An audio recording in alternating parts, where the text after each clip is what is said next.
Maurice David Lambert. My father had left my mother with 6 kids, and my oldest brother was supporting the family. And when I got out of high school, I went to work at the mill so he could go back to college.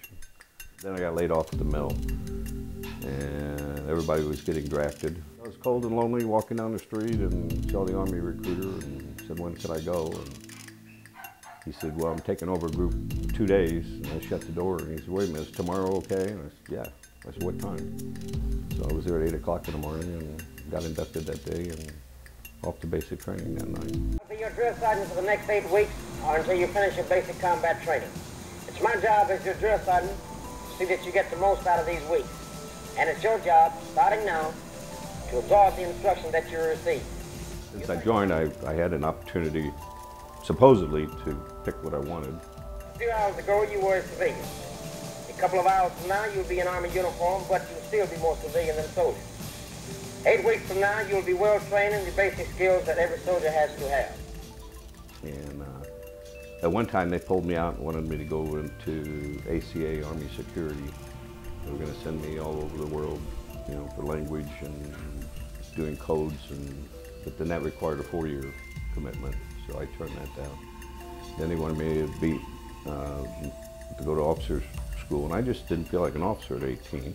And I'd seen pictures of infantry guys walking down the road, so I chose dump truck school. And we had some training about Vietnam. First guy to come in was that we should get a will in order, you know, and the next guy was an hour lecture on the snakes in Vietnam, and no training on Vietnamese language, which would have been helpful.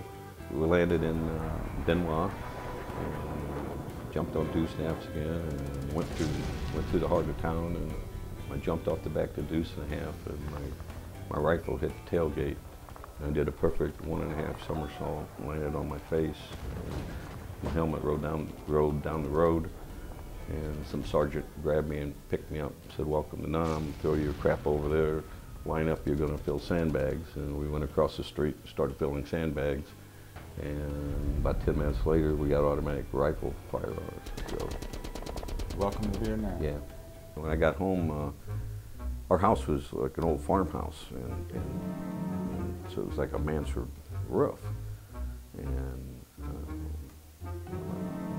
so I woke up and I thought I was in a tent, and thought I heard some Viet Cong down the hall, and so I jumped out of bed, and my brother was having a nightmare that somebody was in the house, and so I'm going down the hallway, and so he hears this, and I call out my buddy's name in Vietnam. I say, "Hey, Jerry." Well, he figured that's the 2 guys just broke in. One of them's called Jerry. So he grabbed his gun, but he couldn't find a magazine, so he grabbed a banana knife, and he went to the opening of the door, and saw my hands coming around, and I stuck my head in, and he came down on me with the banana knife, and then we're going back and forth, and then we both kind of woke up, and it was on the linoleum floor, and it was like a shower, or the perspiration was just pouring out of us. And other nights, I dreamed I was in Nam, sleepwalking, and run out of the house and hide behind a log pile. And my brother'd come and get me. And, so it did affect you?